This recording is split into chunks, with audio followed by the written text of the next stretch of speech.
Welcome back. Ernest Hemingway's A Farewell to Arms. Chapter 12. Last chapter of Book 1. The room was long with windows on the right-hand side and a door on the far end that went into the dressing room. The row of beds that mine was in faced the windows, and another row under the windows faced the wall. If you lay on your left side, you could see the dressing room door. There was another door at the far end that people sometimes came in by. If anyone were going to die, they put a screen around the bed so you could not see them die. But only the shoes and puttees of doctors and men nurses showed under the bottom of the screen, and sometimes at the end there would be whispering. Then the priest would come out from behind the screen, and afterward the men nurses would go back behind the screen to come out again, carrying the one who was dead with a blanket over him, down the corridor between the beds, and someone folded the screen and took it away. That morning, the major in charge of the ward asked me if I felt that I could travel the next day. I said I could. He said then they would ship me out early in the morning. He said I would be better off making the trip now before it got too late or too hot.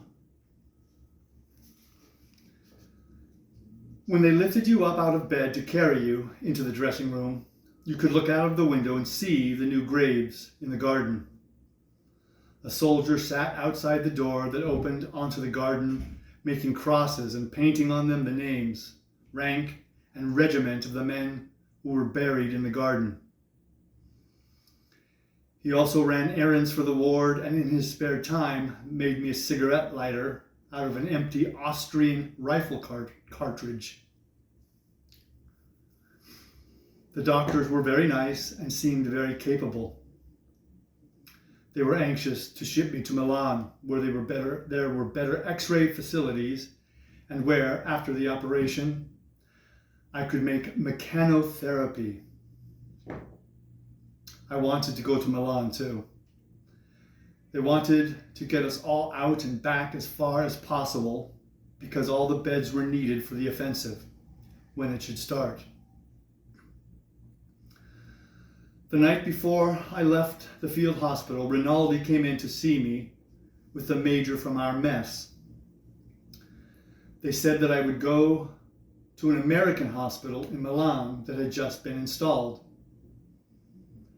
Some American ambulance units were to be sent down, and this hospital would look after them and any other Americans on service in Italy. There were many in the Red Cross. The States had declared war on Germany, but not on Austria. The Italians were sure America would declare war on Austria too, and they were very excited about any Americans coming down, even the Red Cross. They asked me if I thought President Wilson would declare war on Austria, and I said it was only a matter of days. I did not know what we had against Austria, but it seemed logical that they should declare war on her if they did on Germany. They asked me if we would declare war on Turkey. I said that was doubtful.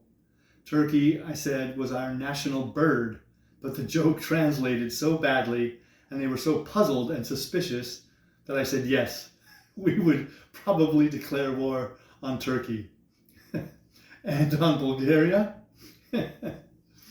We had drunk several glasses of brandy, and I said yes, by God, on Bulgaria too, and on Japan. But they said Japan is an ally of England. You can't trust the bloody English. The Japanese want Hawaii. I said, where is Hawaii? It is in the Pacific Ocean. Why do the Japanese want it? They don't really want it, I said. That is all talk. The Japanese are a wonderful little people fond of dancing and light wines. Like the French, said the Major. Like the French, said the Major. We will get Nice and Savoia from the French.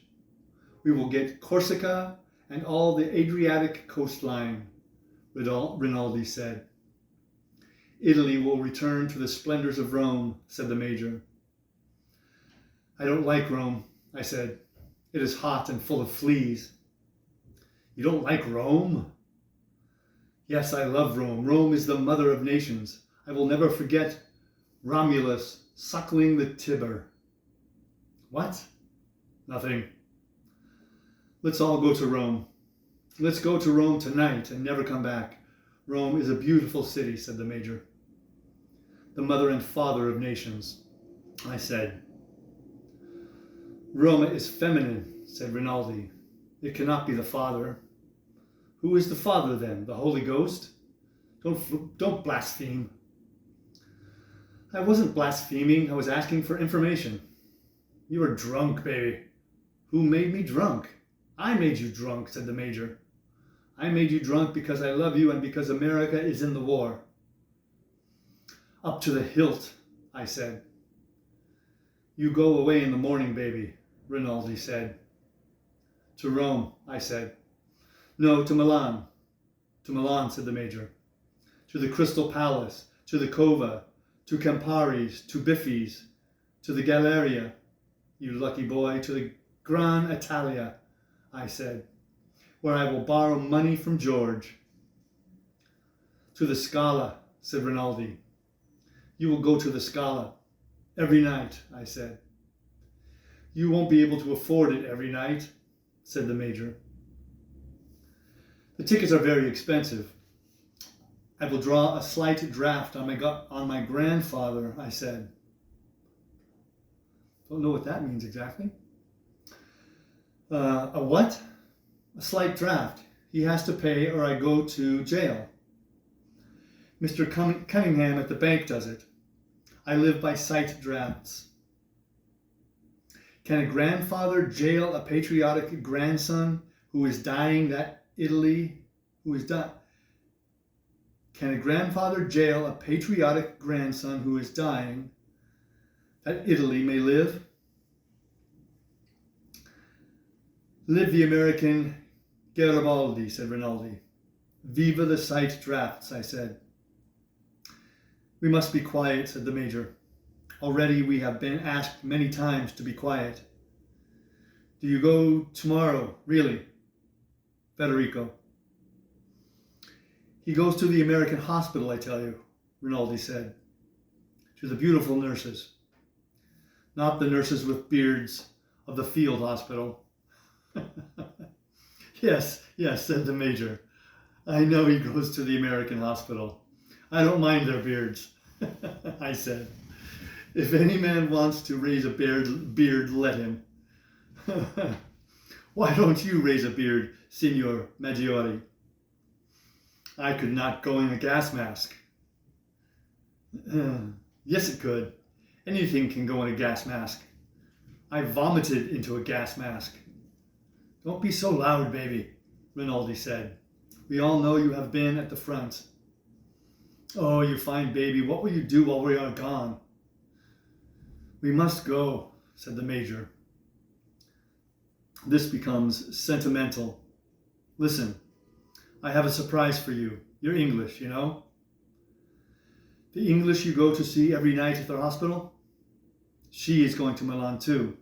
She goes with another to be at the American hospital.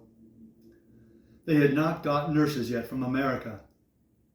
I talked today with the head of their reparto. They have too many women here at the front. They send some back. How do you like that, baby? All right? Yes? You go to live in a big city and have your English there to cuddle you? Why don't I get wounded? Maybe you will, I said. We must go, said the Major. We drink and make noise and disturb Federico. Don't go. Yes, we must go. Goodbye. Good luck. Many things. Ciao, ciao, ciao.